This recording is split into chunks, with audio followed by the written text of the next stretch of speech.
रामायण के अनुसार रावण के पास कई लड़ाकू विमान थे। पुष्पक विमान के निर्माता विश्वकर्मा थे। कुछ के अनुसार पुष्पक विमान के निर्माता ब्रह्मा थे। ब्रह्मा ने यह विमान कुबेर को भेंट में दिया था। कुबेर से इसे रावण ने छीन लिया। रामायण में वर्णित है कि रावण पंचवटी से माता सीता का हरण करके पुष्पक विमान से लंका लेकर आया था।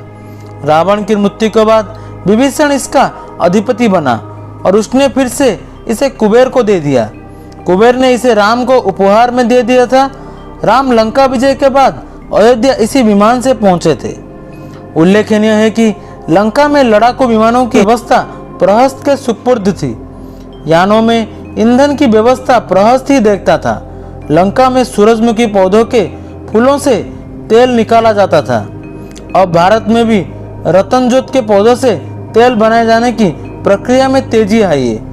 लंकावासी तेल शोधन में निरंतर लगे रहते थे। रावण का वध करने के बाद लंका से अयोध्या जाते समय राम, लक्ष्मण, सीता एवं हनुमान जी इसी विमान से अयोध्या लौटे थे। श्रीलंका के श्री रामायण रिसर्च कमेटी के अनुसार रावण के पास अपने पुष्पक विमान को रखने के लिए 4 हवाई अड्डे थे। इन 4 हवाई अड्डे में से एक का नाम उसानगोड़ा था। इस हवाई अड्डे के हनुमान जी ने लंका दहन के समय जलाकर नष्ट कर दिया था। अन्य 3 हवाई अड्डे गरुलपुथा, तीतुपुलकंदा और बरियापुला थे जो सुरक्षित बच गए। वाल्मीकि रामायण के अनुसार पुष्पक विमान मोर जैसी आकृति का आकाशचारी विमान था जो अग्नि वायु की समन्वय ऊर्जा से चलता था।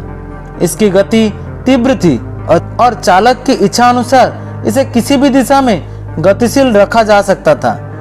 इसे छोटा बड़ा भी किया जा सकता था।